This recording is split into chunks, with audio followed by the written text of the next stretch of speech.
Ego Body Illusion. This is David, and hearty thank you once again. Let's get started. All are no exceptions except in the ego's judgment. All things work together for good. No exceptions. I think that's a really cool thing to keep in mind and to know, because we often worry about things and we forget that worry is, like a function of fear, and fear comes from, where? Ego. Okay? But there's nothing to worry about because all things work together for good.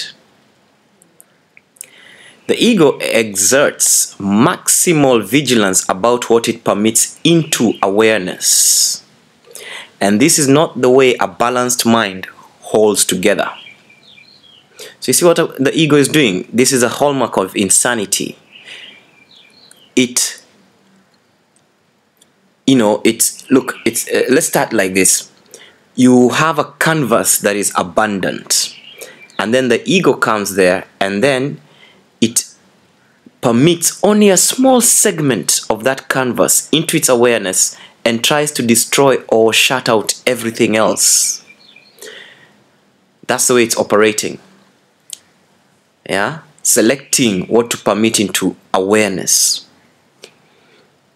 The ego is thrown further off balance because it keeps its primary motivation from your awareness and raises control rather than sanity to predominance. So already it is selectively choosing from life and saying this is okay, this is not good. It's judging and selectively choosing from life. So already it becomes an unbalanced mind. And then it becomes even more off balance because it hides what its true motivation is from your awareness. So you think you're just innocently going through life, but you're actually serving a hidden motivation of the ego.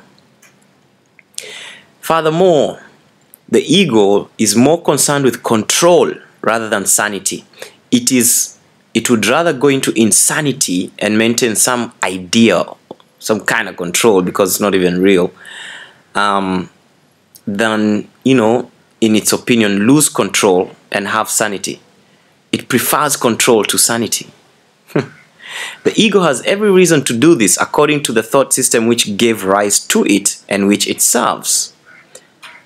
Sane judgment would inevitably judge against the ego and therefore must be obliterated by the ego in the interest of self-preservation. Once again, we see yet another reason why the ego is trying to keep us away from our true nature. A major source of the ego's off-balance state is its lack of discrimination between the body and the thoughts of the creator. So it doesn't even check. It just takes all of them, the real and the fake, and puts them on it doesn't discriminate, rather. Because you, who you really are, would discriminate in this way, as we said in the last, topic when we talked about the right use of judgment. You would, in the right mind, choose only the thoughts of the creator and completely reject the thoughts of ego or the illusion. But here we're seeing that the ego has an off-balance state that is not even able to discriminate between those two, between truth and illusion. Thoughts of the creator are unacceptable to the ego because they clearly point to the non-existence of the ego itself. The ego therefore either distorts them or refuses to accept them. It cannot, however, make them cease to be. It can't destroy them. It can only refuse to accept or try to distort them. It therefore tries to conceal not only unacceptable body impulses, but also the thoughts of the creator, because both are threatening to it. Being concerned primarily with its own preservation in the face of threat, the ego perceives them as the same. Wow. So the ego perceives unacceptable body impulses at the same level as it perceives the thoughts of the creator. Isn't that crazy? By perceiving them as the same, the ego attempts to save itself from being swept away, as it would surely be in the presence of knowledge. Any thought system that confuses the creator and the body must be insane. Of course, how can you confuse the creator and the body? That's an insane thought system. Yet this confusion is essential to the ego, which judges only in terms of threat or non-threat to itself. This is the hidden agenda of the ego, people. It judges everything in terms of, in a very badly selfish way, in terms of what threatens it and what doesn't threaten it. So anything that threatens it is thrown away. Anything that keeps it alive is accepted as truth. And you can see how that makes things so confusing, of course, because first of all, you're not the ego. In fact, you're the exact opposite, so to speak, in a way. You know, you're eternal, you're abundant, everything. Therefore, as long as you maintain the ego and you support it, it will always throw away what you truly are. And it will only accept what you truly are not. It is not your friend. In one sense, the ego's fear of the creator is at least logical, since the idea of him does dispel the ego. But fear of the body, with which the ego identifies so closely, makes no sense at all. The body is the ego's home by its own election. The ego itself took the body as its home. It is the only identification with which the ego feels safe, since the body's vulnerability is its own best argument that you cannot be of God. You see, the ego says you are your body can be destroyed like in an instant, therefore you cannot be the same as your creator. It uses the body to lie to you about who you really are. This is the belief that the ego sponsors eagerly. Yet the ego hates the body because it cannot accept it as good enough to be its home. That's true. How many people walk around hating their body? Here is where the mind becomes actually dazed. Being told by the ego that it is really part of the body and that the body is its protector, the mind is also told that the body cannot protect it. Wow. Therefore, the mind asks, where can I go for protection? To which the ego replies, turn to me. The mind, and not without cause, reminds the ego that it itself insisted that it is identified with the body, so there is no point in turning to it for protection. The ego has no real answer to this because there is none, but it does have a typical solution. It obliterates the question from the mind's awareness. I think that's quite funny. Typical solution, eh? If you don't have an answer, just obliterate from awareness. Like, I don't want to talk about that, you know, that kind of a response. Once out of awareness, the question can and does produce uneasiness. You know, you just don't feel there's something wrong, but it cannot be answered because it is not asked. This is the question that must be asked. Where can I go for protection? Must be asked. Seek and ye shall find. So let's ask this question, ladies and gentlemen, now. Okay, 1, 2, 3. Where can I go for protection? Please ask it. Where can I go for protection? Seek and you shall find does not mean that you should seek blindly and desperately for something you would not recognize. Meaningful seeking is consciously undertaken, consciously organized, and consciously directed. The goal must be formulated clearly and kept in mind. Learning and wanting to learn are inseparable. You learn best when you believe what you're trying to learn is of value to you. However, not everything you may want to learn has lasting value.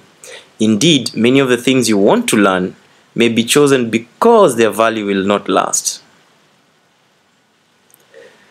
So, to me, what this is saying is that, sure, we have been given the guarantee that seek and you shall find, knock and it shall be open unto you, ask and it shall be given unto you. But what they're saying is, don't be desperate and blind when you're looking. You need to have a clear stated purpose. You need to consciously and in an organized and directed conscious manner ask or seek. Because then, once you formulate your goal clearly and you keep it in mind, you will learn what is worthy.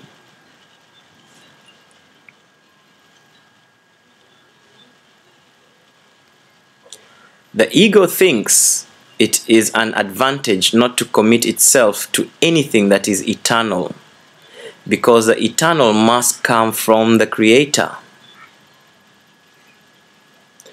Eternalness is the one function the ego has tried to develop but has systematically failed to achieve. The ego compromises with the issue of the eternal just as it does with all issues touching on the real question in any way. Okay, and again here we're told for anything that it doesn't need or it cannot answer to you, it conceals it, it obliterates it from your awareness. And this sentence says it very clearly: by becoming involved with tangential issues, unimportant side issues, you become so busy, your mind is so crowded with like stuff that doesn't really matter, like all sorts of stuff, man, like shopping, Facebook, Twitter, mobile phones, the news, all sorts of stuff that, tangential issues, you could say, unimportant side issues. By flooding your mind literally with those, it hopes to hide the real question and keep it out of mind. The ego's characteristic busyness with non-essentials is for precisely that purpose. Preoccupations with the problems set up to be incapable of solution are favorite ego devices for impeding learning progress. In all these diversionary tactics, however, the one question that is never asked by those who pursue them is, what for? This is the question that you must learn to ask in connection with everything. What is the purpose? Whatever it is, it will direct your efforts automatically. When you make a decision of purpose, then you have made a decision about your future effort. A decision that will remain in effect unless you change your mind. So there's a little note here that I wrote for us. It says, nothing in the illusion matters ultimately. Yeah? And I wanted to combine that with this question that it's, we've been asked to ask, like what for? What is its purpose? Yeah? Because they've said, whenever you make a decision of purpose, or rather what they're trying to say here is, just so that you can get rid of what doesn't really matter and focus on what does matter, you should ask the question, what is its purpose, or what is this thing for that I've preoccupied my mind with? And once you discover the purpose, then you'll know for sure what its nature is and whether you should even bother with it, right? So I put this little note here, David, nothing in the illusion matters ultimately. This is my own personal observation out of all this, and it goes like this. Anything that is born of the idea or the belief in separation, the illusion of separation, anything born out of that, anything that stands on that, anything that has that as its foundation, doesn't matter ultimately. That doesn't mean you pretend it doesn't exist, because remember, we said early on in the course that you should never deny the power of your mind, because the minute you believe something, it is real for you. It is real for you. So, just acting like, oh no, that's not real, is not going to change anything, But it is just something that I would like you to consider in your mind, that anything born out of the illusion doesn't matter. It's such a simple way to throw away things that don't really matter, in a sense, you know. Nothing in the illusion matters. In other words, there is no degree of like, oh, this is a better error than the other error, or that error or that mistake in self-identity, or that mistake in what life really is a smaller mistake than the other mistake. To me, they're all the same. They're all born of the same one mistake, the illusion of separation. So anything born out of this ultimately doesn't matter. There is no scale. There is no better or worse from within the illusion. That's just a personal opinion, and I thought I would share it with you in case it's useful at some point. So once again, thank you so much for your time. That was a very short topic, and I'll see you for the next topics. Thank you.